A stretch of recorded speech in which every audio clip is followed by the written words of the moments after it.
Pues como decía, intentaré no repetirme mucho en todo lo que ya hemos estado viendo durante la mañana, en los temas más normativos, e intentaré aterrizar un poco más en lo que es el proceso. ¿Cómo nos preparamos?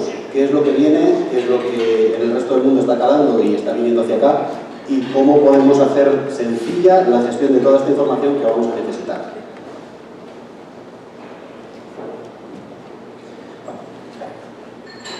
Punto 1, trataré de pasar lo más rápido posible porque es lo que hemos visto toda la mañana, de que sí, Environmental, Social and Governance, tipos de reporting, marcos de referencia, unificación del reporte de sostenibilidad y cómo desde Nucleanet planteamos resolverlo.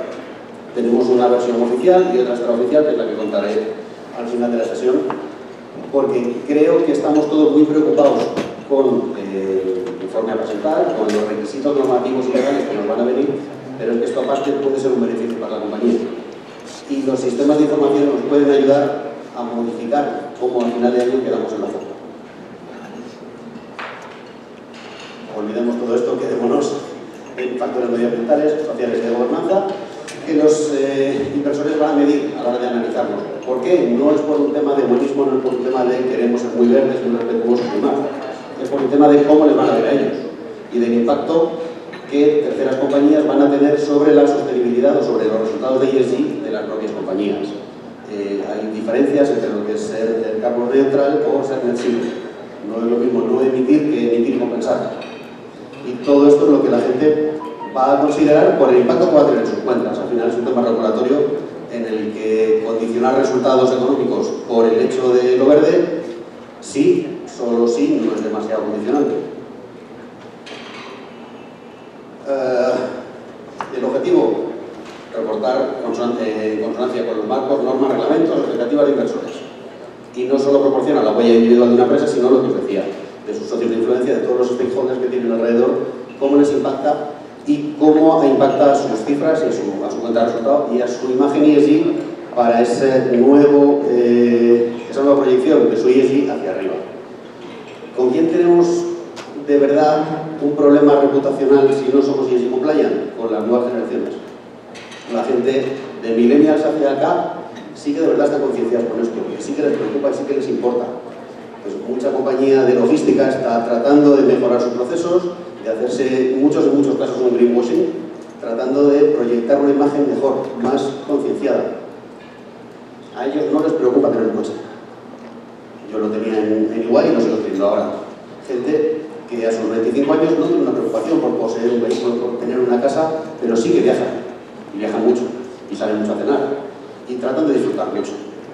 Y para ellos sí es importante que las compañías con las que trabajan o que las compañías en las que trabajan sean responsables socialmente y que se midan por los parámetros que ellos consideran moralmente aceptables.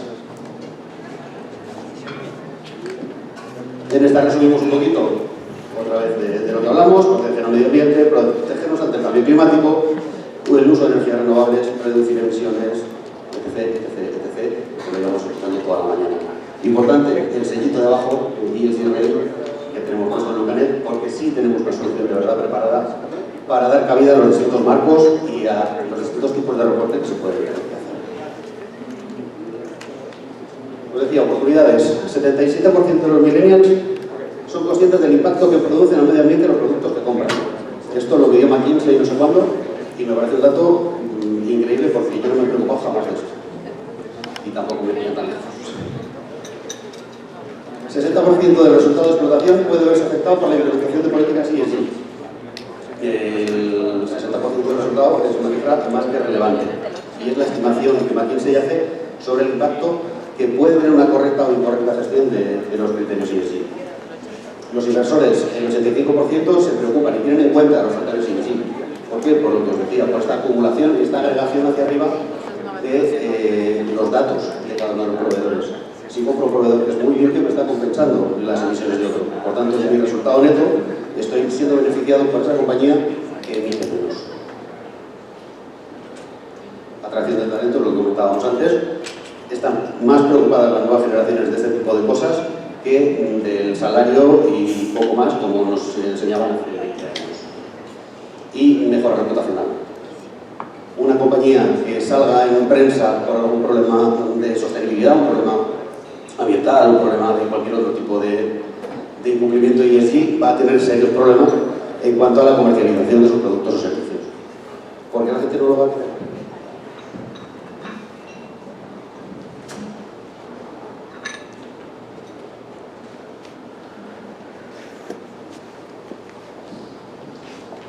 Tendencias. ¿Quién se está preocupando más de esto? Todos los componentes de la cadena de suministro. Grandes distribuidores como Zara, por ejemplo, en España es muchas veces caso de uso y caso de ejemplo, están intentando mejorar al máximo toda su cadena de suministro para ser lo más verdes posibles y emitir la menor cantidad posible. Aparte de todo esto, bueno,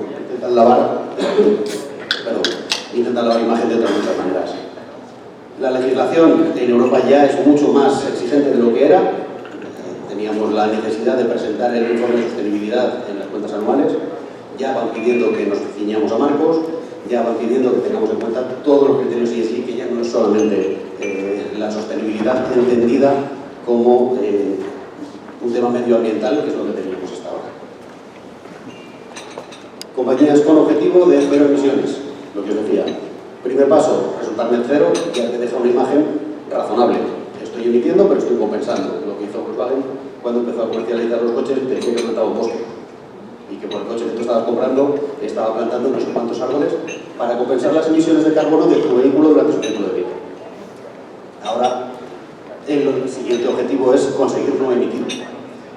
No es posible en todos los casos, no es posible en la mayoría de los casos, pero es uno de los objetivos a tener en cuenta. El ambiente dinámico con mucha actualización de normativas ESG. El mundo está queriendo adoptarlo, no hay un marco común todavía que para todos sirva, y con los distintos marcos cada país está legislando un poco a su manera. Están haciendo la transposición de la norma de maneras en ocasiones muy distintas, pero bueno, la gran noticia es que estamos en la época de la comunicación y de la gestión del dato, que no pasa por ningún problema. Y necesitamos, por demanda social también, no solo en México, lo comentaban antes que la situación no es muy bollante, hay muchos otros países, y sí que necesitamos que las compañías se conciencien con esta sostenibilidad, con este respeto al empleado, con este cuidar de su salud, con cuidar de todos los grupos de interés que tienen alrededor, a un nivel que ya no es solo económico, que ya también entra dentro de la salud y el bienestar de las comunidades. En esta pirámide que tenemos los objetivos globales, que hablábamos antes, los objetivos globales de sostenibilidad, que están definidos a nivel internacional y que se van transponiendo en los marcos de reporting. Como veis, tenemos un montón de opciones diferentes y cada uno trae su mejor parte en distintos aspectos de toda la regulación ESG. ¿Cuál es el mejor marco? Depende del negocio. ¿Debemos adaptar un marco único? Yo creo que no hay por qué. Que todos los marcos tienen sus distintas aportaciones que pueden ser perfectamente útiles, teniendo en cuenta que cada negocio es muy particular y tiene su manera distinta de hacer. Y en cuanto a regulaciones, pues tenemos arriba los 4 principales, pero seguiremos ampliando seguro la lista y tomará mucha cabeza la pirámide.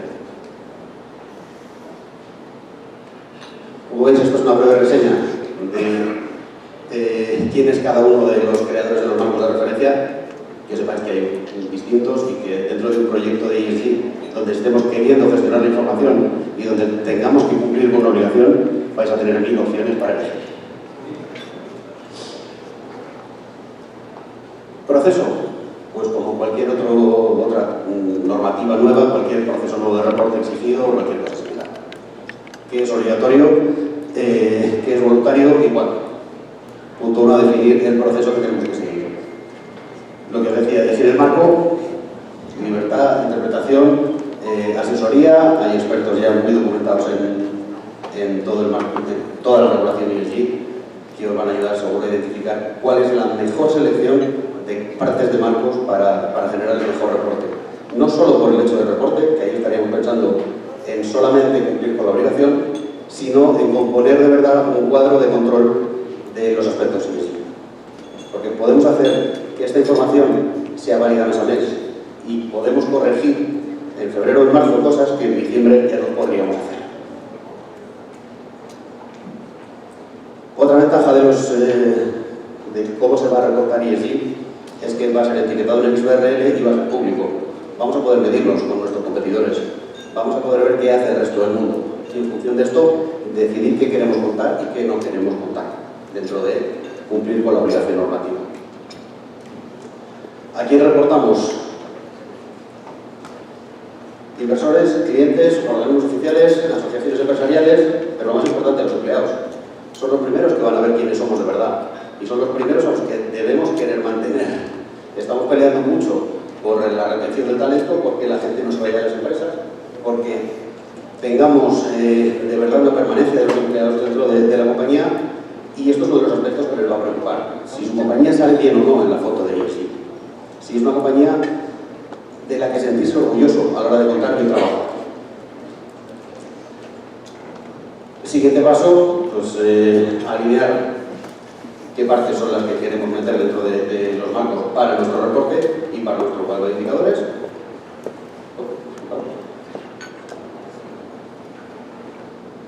Se fue lejos.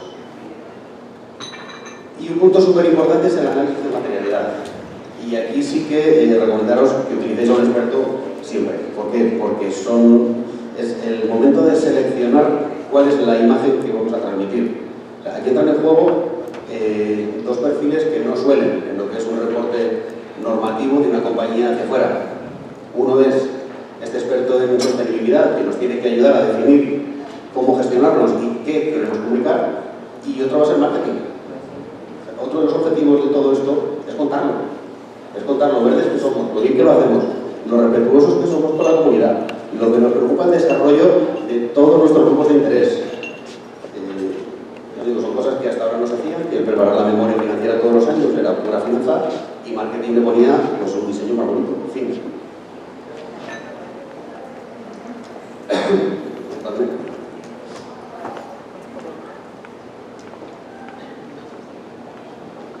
Y entre las horas de vuelo y los aires acondicionados, esto es seco. Os decía, análisis de materialidad, coloquémonos en la matriz en función de la importancia para el negocio y de la importancia para los interesados externos, para estos stakeholders que tenemos fuera. Prioricemos y pongamos el foco en conseguir que nuestra imagen sea la que queremos transmitir. Ya no es solo generar ingresos, ya no es solo generar beneficios, ahora también tiene que ser moralmente justificable y tenemos que transmitir esa preocupación por todo. Esto puede ser un ejemplo claro de esta matriz del análisis de materialidad, y como os digo, si intentamos hacerlo en casa, vamos a necesitar un tiempo con el que muy probablemente no contemos. A los objetivos SMART les hemos añadido la I y la E. Ya son como las puntas de chocolate, los Smarties. Tienen que ser estratégicos, medibles, ambiciosos, realistas, limitados en el tiempo, inclusivos y equitativos. Fantástico. La I y la E no las teníamos, ahora ya tenemos que incluirlas también. Análisis de gaps. O sea, ya hemos definido qué partes de qué marcos queremos utilizar como nuestra hoja de ruta, ya hemos definido el impacto que va a tener en el negocio, el impacto en los stakeholders, y identificamos el gap. Ahora, ¿dónde estamos respecto a donde queremos estar? Sería un proceso normal otra vez de consultoría, de identificar el gap y de poner plan de acción para corregirlo. Pero por esto es importante el contar con la información. Muchas veces la claridad y la transparencia en la información nos hace darnos cuenta de cosas que teníamos delante y no estábamos viendo. Luego contar algún ejemplo. Hecho el mapa, preparemos un plan que sea colaborativo, que evite ineficiencias, que evite duplicidades y sobre todo que mantenga a todo el mundo informado. Que todo posible interesado sepa lo que estamos haciendo y se sienta parte de lo que estamos haciendo. Hacer un gran esfuerzo para documentar todo este proceso y preparar nuestro reporte de ESG. Si la gente no está involucrada, pierde mucho valor. Y los roles y responsabilidades deben ser absolutamente claros, como en cada proceso que queramos hacer de actualización y diseño de un nuevo sistema. Presupuestos, equipo, funciones, toda esta parte la vamos a pasar porque no es más que un proceso típico de consultoría, pero sí es importante las barreras que vamos a encontrar. Es muy habitual pensar que ESG es una distracción para el negocio Y esto sí que es algo que estoy viendo, que llevo viendo ya unos cuantos años, y por eso os decía que es importante la asesoría y el apoyo externo. Porque cada uno tenemos nuestro trabajo y nuestro objetivo es que la compañía ingrese y que la compañía genere beneficios. Pero esto es muy importante. Muy importante porque va a condicionar ingresos y beneficios y porque normativamente llegará un momento en el que haya que reportar, incluso etiquetarlo para que sea comparable con el resto. Entonces, no perdamos la sensación de importancia que todo este marco de ESG tiene para el negocio. ¿Tenemos la sensación de que hay demasiados marcos? Lo que decía antes. Hay tantos como compañías han decidido emitir uno. ¿Por qué? Porque las transposiciones de las leyes son libres en cada país. Es fantástico. Que alguien nos ayude, que nos asesore y que nos lleve directos a donde realmente es material y a las partes que de verdad aporten al análisis de nuestro negocio. Falta de conocimiento. Una vez más, hablamos de lo mismo. Estructuras rígidas y complejas con poca flexibilidad al cambio. Esto para ESG y para cualquier otro sistema. Si la gente no está dispuesta a cambiar, motivémosles y luego cambiamos. Si empezamos a cambiar y la gente no quiere hacerlo, el resultado no va a ser bueno. Este punto ya es muy comercial, ¿vale? Las dificultades para recoger y centralizar la información y demás, esto está ya muy tirado a que Bucanet lo resuelve al final. Recursos y tiempos limitados y escasos, porque no tenemos gente en el banquillo esperando a que venga una norma nueva para tomar cartas en la asunción contra la funcional. Falta de claridad, a quién tenemos que reportar y la fundamental importancia del liderazgo interno. Esto es algo que hay que sponsorizar desde muy arriba y que hay que seguir desde muy arriba. Si no, perdemos tracción, perdemos sensación de importancia y de relevancia del tema y acaba quedando en algo que no va a aportar lo que se espera que aporte.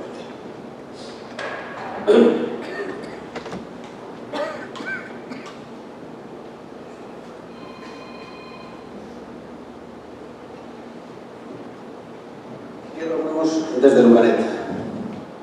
Nosotros somos un editor de software, alemanes, como me podéis ver a mí, muy alemán, que nos dedicamos a la consolidación financiera, planificación y generación de reportería.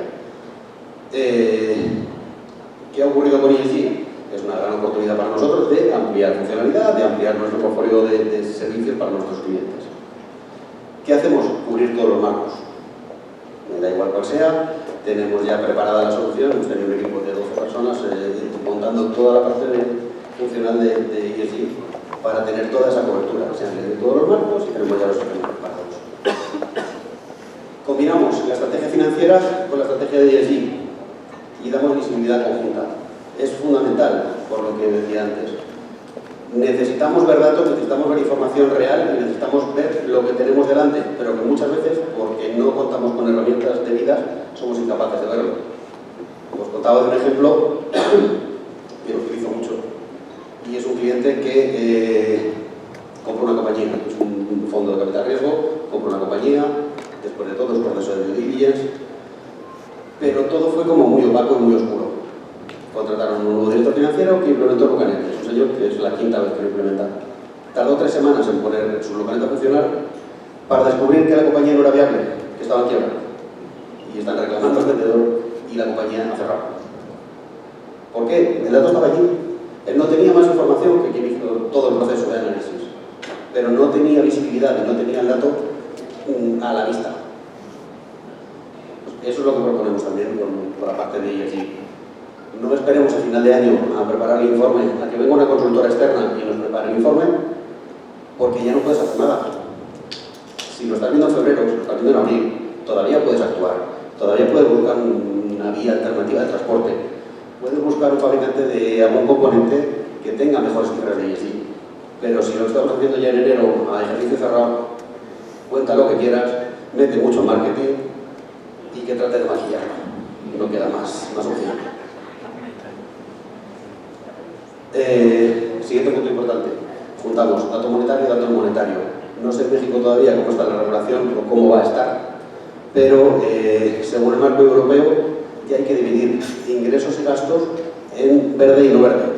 Entonces hay que ir a cada cuenta contable y hay que determinar qué porcentaje de esa cuenta es verde o no. Y una vez hecha la memoria hay que etiquetarlo todo en formato XBRL y presentárselo a la bolsa de valores. ¿Qué permitimos también? Planificar y simular escenarios. ¿Qué pasa?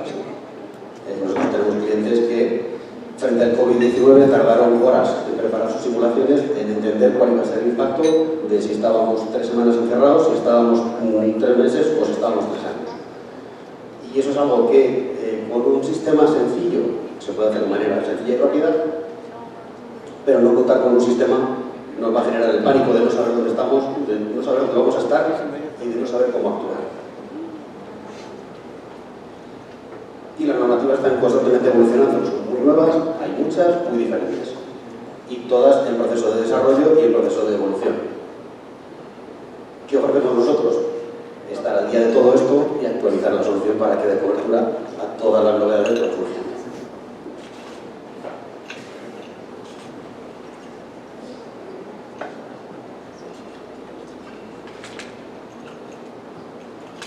¿Cómo funciona? ¿Qué aspecto tiene el proyecto de implementación de Lucanet? Vamos a meter un batallón de programadores y de analistas a analizar, a programar, a comprar servidores y demás. No, nada de eso. Lucanet es una solución en la nube que se contrata, que se pone a disposición del cliente y que pues, son estos chicos alemanes los que se encargan de conectarla. No necesitamos ampliar departamentos ni contratar servidores ni nada por el estilo. Cargamos datos monetarios y no monetarios, fundamental, desde los sistemas de ERP que tenga la compañía, desde plantillas Excel, desde ficheros planos o desde cualquier otra fuente de datos que podamos ingestar e incorporar a este modelo de datos para generar las salidas que necesitamos. Hacemos un primer cálculo de indicadores y preparamos la planificación. ¿Dónde estamos? ¿A dónde vamos a llegar? Proyectamos el flujo de datos histórico y montamos un primer escenario sobre el que ya el equipo financiero y el equipo de sostenibilidad va a poder trabajar. Punto 4, fundamental, procesamiento continuo de datos, es lo que os decía. Mensualmente vamos a hacer un cierre contable. Planteémonos si no es necesario en muchos aspectos de ESG hacer ese cierre también. Tener una visión de fin de mes, entender dónde estamos e implicar aquí al área de recursos humanos, al área de producción, a cualquier otra área de soporte de la compañía que pueda necesitar modificar su estrategia para que el resultado sea el que esperamos tener. Y por último, creamos el informe anual consolidado. ¿De qué manera? De manera lo más automática posible a día de hoy, sin meter a jugar a ChatGPT y que nos ponga cualquier barbaridad. Contamos con una solución de Resource Management que lo que nos permite es redactar una vez la memoria, utilizar por referencia todos los valores de los estados financieros o los valores de sostenibilidad, y el primer año trabajaremos lo mismo que siempre. El segundo año ya no. ¿Por qué? Porque refrescaremos, le diremos roll forward, ya el ejercicio actual deja de ser el 23, pasa a ser el 24 y de manera automática va a generarnos ese documento muy actualizado. ¿Requiere de una lectura? Sí. ¿Requiere de actualización manual de todo? Ni por asomo.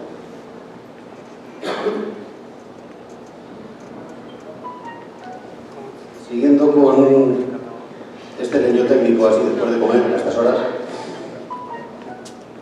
empecemos por el paso 1, que sería la recopilación de datos.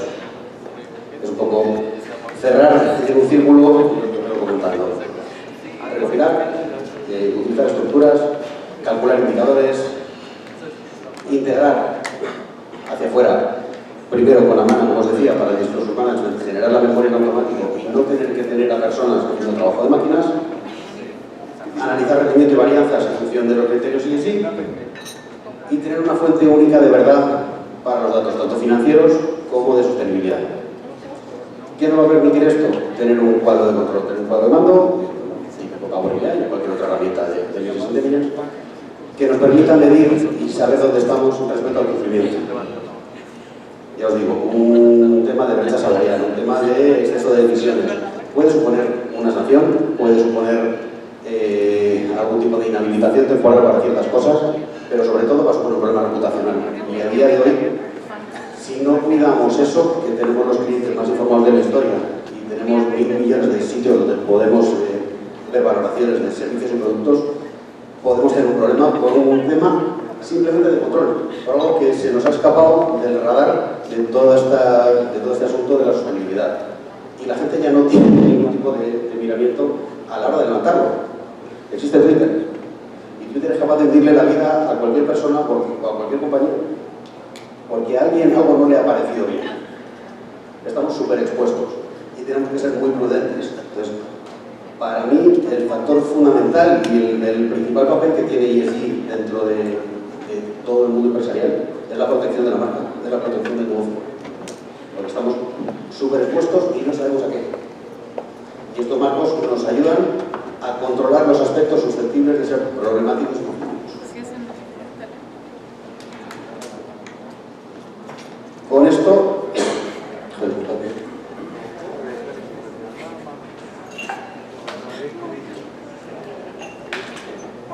me gusta la idea de México, pero me está pasando. ¿Qué conseguimos después de un proyecto que hicimos para un año? Pues una herramienta muy fácil de usar y súper flexible. Hablamos de proyectos de 3 a 6 semanas de ejecución. No estamos hablando del proyectazo del año tipo. Tenemos una herramienta a todo el mundo que nos va a permitir juntar información financiera y no financiera, porque a pesar de ser información no financiera, la de ESG va a recaer en el departamento financiero, que es quien reporta. Tenemos aplicaciones integradas que nos van a simplificar el proceso de generación de informes. Estábamos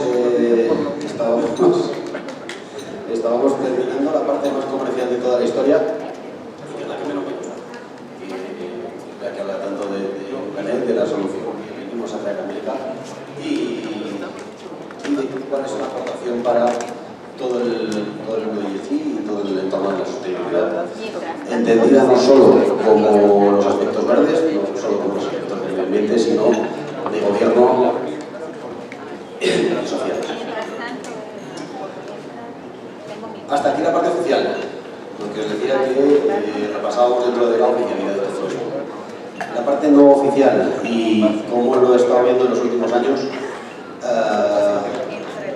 que quizá pues sirva la experiencia como consejo y para si nos puede aportar algo en el proceso, pues feliz. Tenemos un serio problema generalmente los humanos asumiendo que nos controlen de más. Y el tema ESG no lo es menos. Yo lo que he estado viendo antes de llegar a Locanet ha sido compañías que preparaban el informe de sostenibilidad por obligación, como os decía antes, sin más miramiento que el cumplir con el requisito. No les preocupaba lo que estaban contando hacia afuera. No les preocupaba el impacto de verdad que estaban teniendo. Solo cumplir con tengo la obligación de presentarlo, lo pinto y lo presento. Es más, se lo voy a encargar a una compañía para que me lo haga. Y mis compañeros de al lado lo estaban haciendo. Muchos informes de sostenibilidad a 100 por hora. Yo os diría que no lo hagáis porque el momento no invita a eso. El momento invita a ser prudentes. El momento invita a implicar a la organización desde arriba hasta abajo. Que todo el mundo sea consciente del impacto que tiene lo que estamos haciendo cada día. Que todo el mundo tenga voz, aunque no tenga voto. Es decir, que todo el mundo se sienta escuchado. Porque si no, llegamos a situaciones en las que un usuario cualquiera, de cualquier red social, con etiquetar a la compañía un rato en un mensaje que pueda tener impacto, tengo un ejemplo en la cabeza que no puedo contar, cientos de millones de impacto en cuenta de resultados. Por un mal comentario de un empleado, bien movido en redes sociales. Entonces, hasta ahí llega la trascendencia de lo que nos puede pasar si no lo tenemos controlado. ¿Cómo lo contrarrestas? Con dificultad. ¿A todos nos puede pasar que tenga un impacto de ese calibre algo que no? Obviamente no. Pero sí que el riesgo reputacional está ahí y son los propios empleados los primeros que como empleados tienen que entender y tienen que compartir dónde están y cómo se hacen las cosas. Porque hacia afuera el poder de comunicación del empleado es grandísimo a día de hoy. Y leí hace poco un vídeo de un juez en España al que le estaban replicando que puede usted consultarnos en internet. No sé si es el problema, que en internet se puede ver de todo y no es necesariamente bueno en el 80% de los casos. Preparar un cuadro de control de los indicadores nos va a permitir saber dónde estamos, saber a dónde queremos ir y nos va a permitir tener un camino de mejora. De entrada, pues los números no serán buenos, no los publiquemos, pero hagamos cosas para corregirlos. Verifiquemos si tenemos más o menos igualdad entre hombres y mujeres, si tenemos el tema de la brecha salarial controlado, si las emisiones son las que deben o no son las que deben, si podemos hacer algo para mejorarlas. Y luego empezamos a contarlo. Tenéis la ventaja de que todavía no hay una gran obligación de profundizar en información de sostenibilidad, en información de ESG, y podéis ir preparándoos, no lo dejéis para el último momento.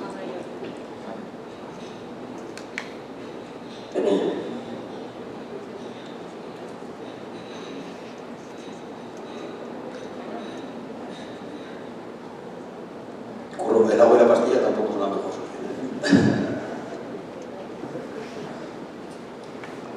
Si nos preparamos ahora y hacemos las cosas con calma y vamos empezando a ver tendencias, empezamos a ver resultados, llegado el momento en el que tengamos que contarlo hacia afuera, habremos podido prepararnos. Yo creo que a día de hoy ESG es una oportunidad de cogerlo a tiempo, de hacer algo con sentido y de no tener que exponernos a un proyecto ultra rápido de última hora para cumplir el requisito para que nos salga bien. En otros casos nos podemos imponer. En este, el riesgo reputacional puede ser fuerte. Lucanet es una opción. ¿Hay otras opciones en el mercado? Por supuesto. ¿Es lo más importante el software? No. Lo más importante es el compañero de viaje que elijáis para que os acompañe en esta ruta hacia conseguir que la imagen de la compañía hacia adentro y hacia afuera cumpla con los parámetros ESG, que cumpla con los objetivos de sostenibilidad y que tanto empleados como inversores se puedan sentir orgullosos de la compañía.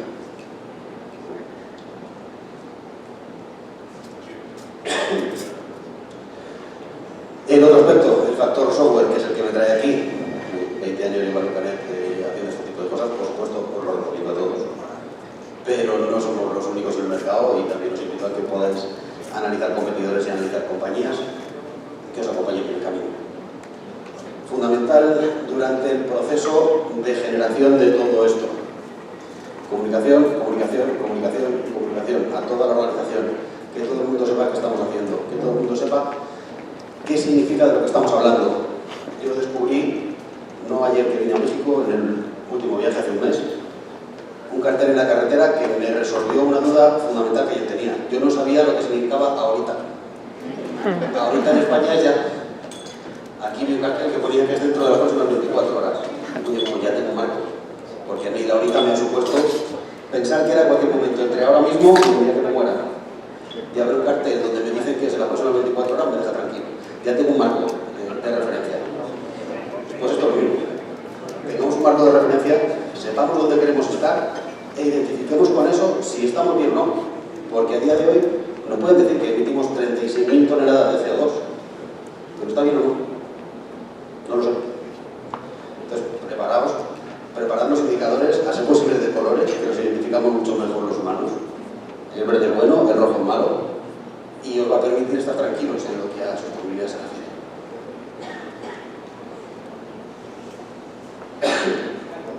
Es la corbata, ¿verdad? Es la falta de costumbre. 22 años con la corbata puesta, llevo un año sin ella y me está costando. Os invito a cualquier pregunta, duda, aclaración que tengáis, que hagamos el turno de conversación, que va a permitir también relajar un poquito la garganta.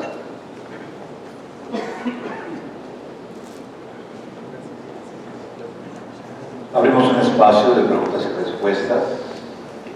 Si alguien desea hacer una pregunta, únicamente levante su mano, por favor, con su nombre y de dónde nos acompaña, por favor.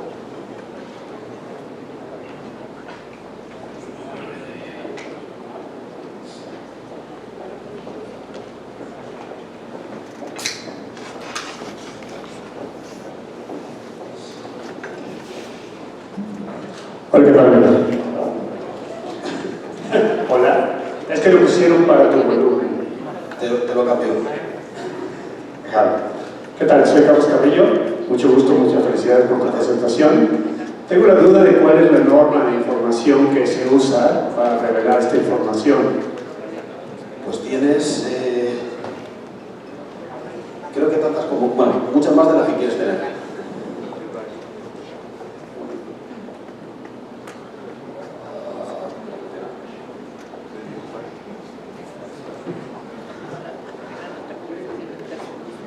Sí, si la puedes poner atrás por fuera de la pirámide.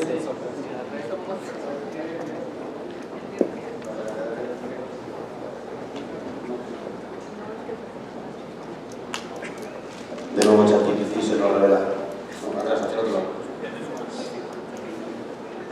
Arriba, arriba, arriba, arriba.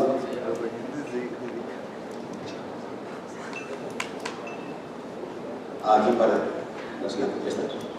Entonces tienes marcos regulatorios del ISSB, tienes en el caso de la taxonomía europea aquí no aplica, pero será algo parecido, el del CSRD y el SFRD.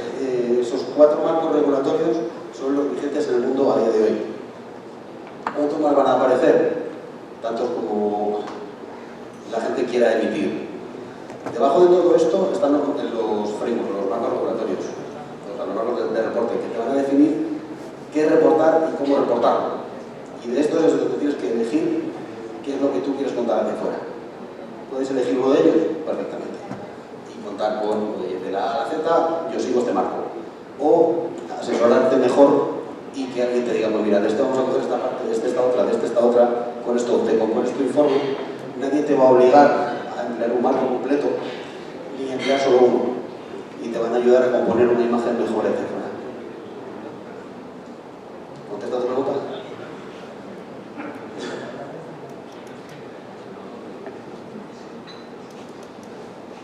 ¿Alguien más?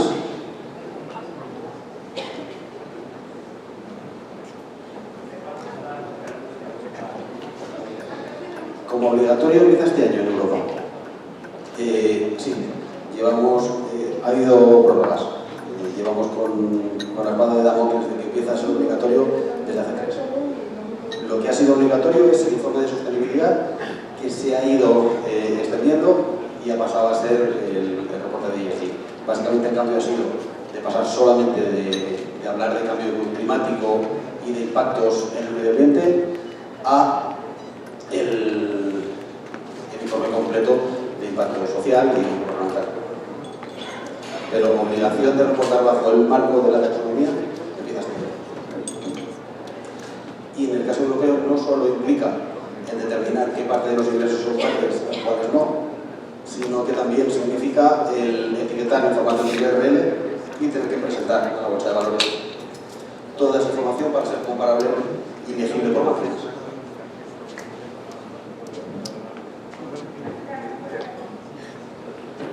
Hola Daniel, muchas gracias por tu presentación. Soy Juan Pablo de León de IMEF Guanajuato. Muy contento de estar aquí con los hermanos de IMEF Querétaro. Felicidades. Mi pregunta, en lo que nos has remarcado sobre cómo debemos de comunicar hacia dentro de la organización y hacia afuera, ¿qué práctica consideras tú que ha sido la más relevante en cuanto a tu experiencia? Muchas gracias. En cuanto a comunicación interna, la repetición. Compañías de tamaño medio, de varios cientos de empleados, hablar de un método de comunicación para que cale es demasiada gente. Entonces yo lo que he visto funcionar muy bien ha sido el montar reuniones en las que se ha juntado a la gente, se ha explicado el porqué, pero siempre dándoles a ellos el papel protagonista. Contarles qué es lo que estás haciendo, contarles el porqué, pero recogiendo el feedback y haciéndoles sentir partícipes. Las comunicaciones por email tienen menor valor. La gente tiende a leer el titular y a profundizar. Y si vamos a otro tipo de comunicación más estructurada, más formal, en la que no le damos la palabra a alguien que nos está escuchando, tiende también a conectarse y no cala igual. Siempre buscar el feedback, buscar que exista esa comunicación abierta entre el grupo al que están comunicando y la empresa, hablando de comunicación interna. La externa es mucho más compleja, claro. Pero la interna, si puede ser incluso algo departamental, muy el petit comité, donde tengamos garantía de que todo se comunique, de que se escucha a todos los empleados, va a garantizar, nos va a proporcionar una mejor vía de comunicación y va a hacer que la gente lo interiorice y que se sienta participante. Una pregunta, cuando te mencionas el punto de que entró en vigor a partir de este año, pero a partir de qué tipo de empresas son las que están obligadas en España y en el orden internacional a reportar? El último dato que tengo es a partir de 500 empleados y ese umbral va a bajar, con lo que va a llegar a afectar prácticamente a todas las compañías. Los umbrales han ido bajando. Hablábamos antes de compañías por encima de 500 millones de facturación y estamos en 500 empleados. En el último año puede haber alguna actualización que me haya dejado desactualizado, pero esos eran los umbrales que controlábamos hace un año. Era por ingresos, pero ahora por empleados.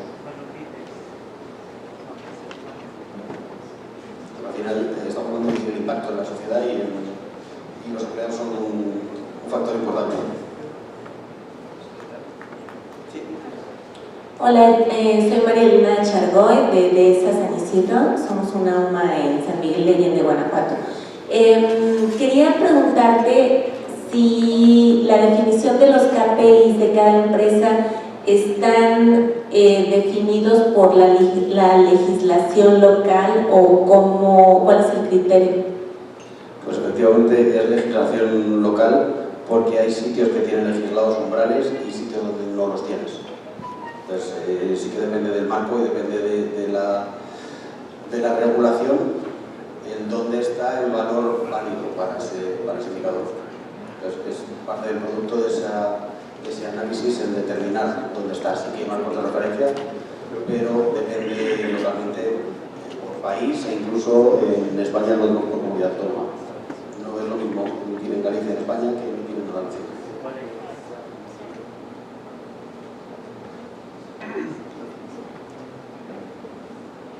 Hola, Brenda Cetina de Kelo.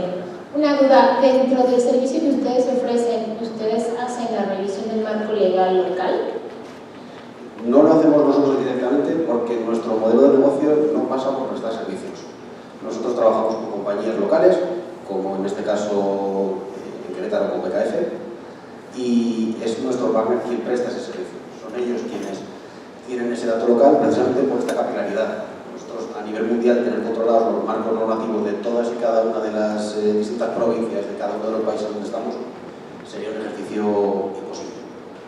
Entonces lo que hacemos es colaborar con empresas locales. Nosotros sí ponemos el software, sí que el software se basa en todo esto que vemos en pantalla, en todos los marcos normativos y de reporte, y le damos el soporte a esa compañía local que es quien tiene esa sensibilidad con la normativa y es quien está informado de lo que está pasando en el territorio. Gracias.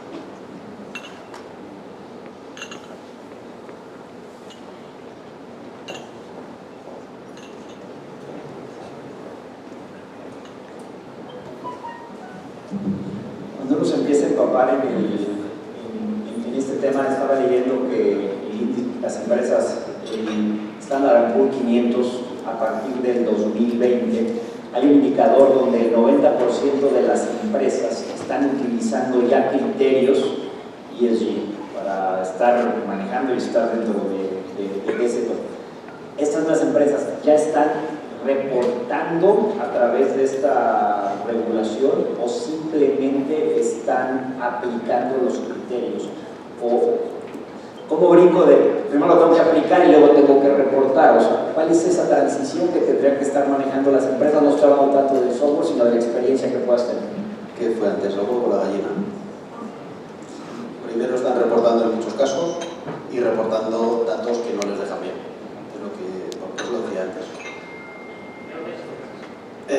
Claro, primero prepárate, mira a ver lo que sale y luego comienza a reportarlo mientras no había obligación. La obligación ya está aquí. Sí que es un dato que iba incluido en la memoria de sostenibilidad y que es un dato que las compañías cotizadas está público. A día de hoy ya no tienen opción. En Europa el marco está aquí, la obligación está aquí y ya tienen que reportar sí o sí.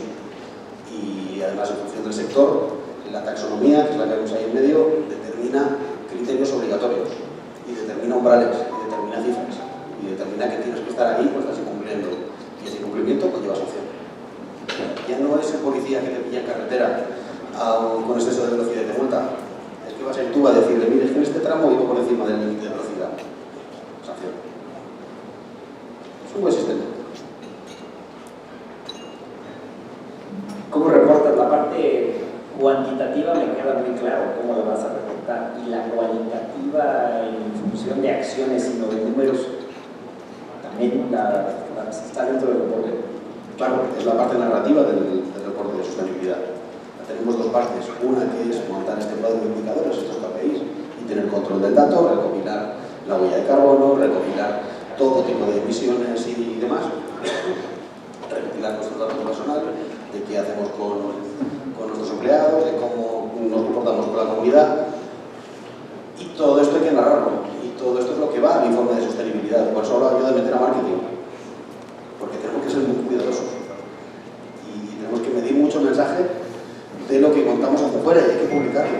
Y hay que contarlo. Y hay que contar que estamos haciendo una campaña de financiación de proyectos, que es un caso real, en una zona donde una papelera está vertiendo cantidades ingentes de residuos. Y en paralelo, lo que estaban haciendo es financiar proyectos locales, proyectos que tenían ciertos criterios a cumplir, para devolverle a la comunidad el daño que estaba haciendo. Porque no dejaron de hacer el daño. Ellos siguen emitiendo los vertidos que tienen que hacer, porque no tienen otra opción. Porque generar papel tienen ese proceso y tienen esa necesidad. Intentaron compensarlo, y la parte que moralmente no cubren la resuelven con una inversión de X millones de euros en proyectos locales que financian.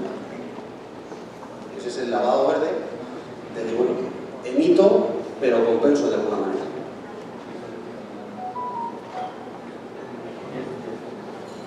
¿Alguien más? ¿Alguna pregunta? Tenemos oportunidad todavía.